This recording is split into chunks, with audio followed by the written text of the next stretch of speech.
Right, so if you've kept up with the channel, you know that we've been covering Quant for quite a while now, and that is because we truly believe in this project. And in this video, guys, I will be telling you why I believe Quant is amazing and 15 Quant is enough to make you set for life. And I know that sounds crazy, but just bear with me, get to the tweets that we're gonna be covering later in the video, which are the backbone of Quant, and that is what they are covering. And yeah, everything will make sense to you, I promise. With that being said, let's check out the crypto market for today. And before we go into whether it is bearish or bullish, as you guys can see, it is pretty decorated. It's looking very nice, very neat. For Christmas, obviously, it is getting very close. So yeah, I wish you a very early Merry Christmas, and hopefully you guys make some very big gains on this Christmas. So basically, with that being said, the crypto market is looking very bullish for today, very green, a very good day for the crypto market. A lot of winners. Injective up 21.8%, BNB up 5.1%, Luna up 12.9%, Algo is up 6.6%, Gala is up, Shiba is up. So a lot of coins are up, right? I'm very excited for Quant because it is also looking up. And it was kind of in a rough situation a couple of days ago, or even like 1 day ago, right? It was looking pretty bearish, I'm not gonna lie, but it got back up. Obviously it kind of recovered pretty nicely from the W pattern here, but yeah, it kind of looks a little bit bearish since then again. Like I thought it would look more bearish, I'm not gonna lie. Once it started dropping, I thought $100 would come back, which is not good. But yeah, now I think it's going to be fluctuating to $110, but it's right price. Right, the price currently is $108.65. It is actually up 177% or 1.77% for the day, and yeah, its volume is down 9.11%, but that's not very important for Quant right now, right? Obviously this is a long-term project, and its 24-hour trading volume is not super important. I don't really obsess over that number, right? And yeah, like it has been overall pretty bullish if you look at the bigger picture. Looking at the daily chart for the day, as you guys can see, it is looking pretty bullish in the moments that I care about the most. Like it surpassed the $89-90 pretty well. It surpassed the $90 to $100 pretty well, and now it is sitting at the $110 line. And yeah, in my opinion, that is pretty good, a pretty good position for Quant to be in. Hopefully we can end the year off on a $120 price. But yeah, that's just speculation, that's just short-term changes. Obviously we're in it for the long term, which is what these tweets are for. And yeah, but for the short term, before we get into that, I think still it has some room to grow, especially right now, as I think it's going to be going pretty bullish, right? It does have a small retracement here, but I think it's going to go up, right? I think 120 will be pretty reachable in my opinion, right? And I think 130, if we can get to that before the end of 2023, which might be tough, I'm not gonna lie. If you see, there's only like 11 days, 12 days left, but I do genuinely think $130 is possible, but I wouldn't bet on it, right?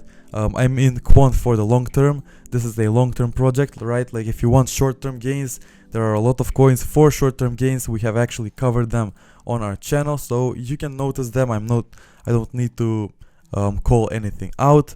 But yeah, Quant is a long-term project, right? Quant is in charge of the interoperability issue. We cover this a lot, and yeah, this is actually a pretty interesting video from the BIS interview or conference, more specifically.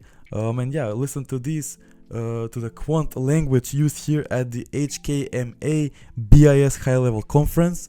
We need a new financial architecture, and we need a new unified ledger which assets can ride on, right? That's something that Quant does, right, with the Overledger platform. Obviously we've covered that many times. There's actually a video on Quant's official YouTube channel called Tomorrow's Money, which is a very good explanation to why Quant are suitable for this job. But yeah, with that being said, you can check that out on your own time. We are here for this BIS high-level conference.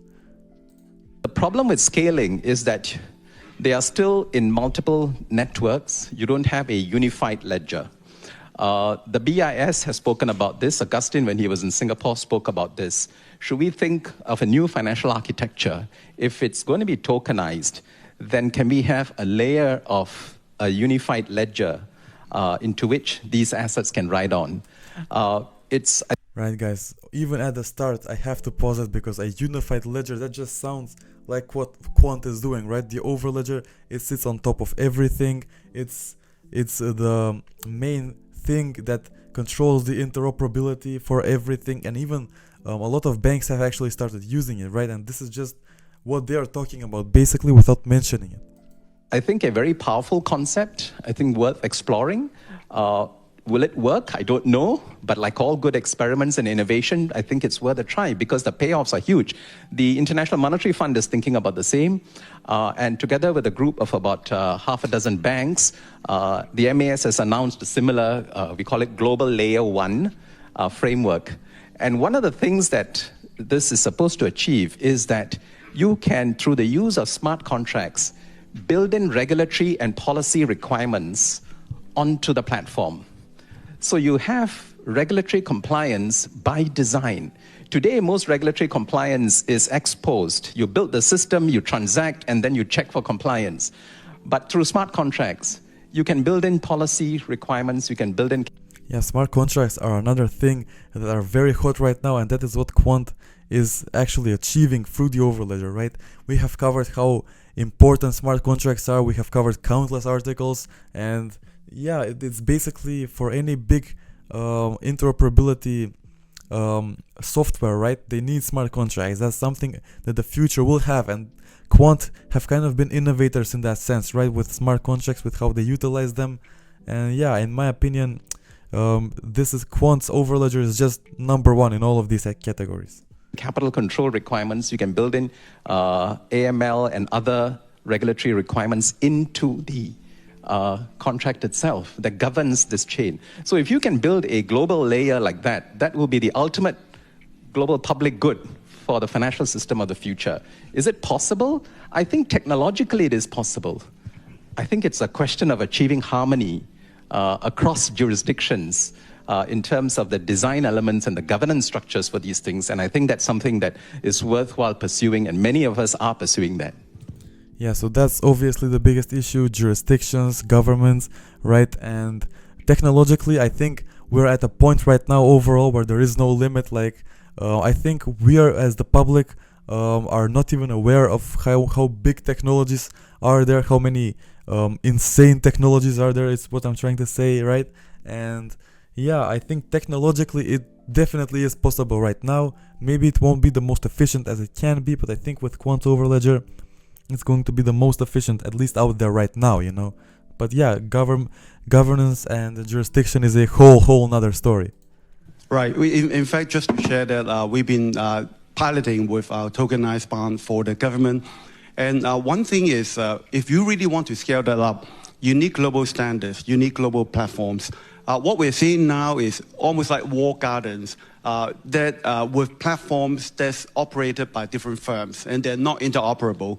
And if you really want the tokenized asset world to take off, I thought one comment that we received is that can we have some kind of industry standard so that everybody complies with that, so that all these platforms become interoperable and it becomes one big marketplace. I think that's one thing that... Yeah, that was the video, guys. Interoperability is the key word here, obviously, right? That's what Quant is trying to solve. And Quant as a token in and of itself, you can look at the price all day, but these news and these updates are very important for Quant's future, because that's for the long term, right? Short term, you can look at patterns, you can look at how it's been behaving, but if you're into Quant, you're in for the long term game, in my opinion. And we're going to round it off with Miles Braun's tweet here. He's one of the biggest crypto enthusiasts. Quant, the fact that we haven't heard any news from Quant on why they are building what they are building, since Project Rosalind is actually insanely bullish. They don't do insignificance. I think that's a perfect way to cap it off. Quant know their worth, and they know how expensive their time is right now. They know they are solving a problem no one can solve to the degree that they are solving, but they're still in the early stages, right? So they can't really afford to lose this time. This time is very precious, and they need to just go to the moon with it. And yeah, with that being said, let me know, what do you think of Quant's future? Do you believe in this project? Do you want to invest? Are you already holding Quant? And how much Quant are you holding? Let me know all your thoughts and more in the comments down below. As always, I love talking to you today, and peace.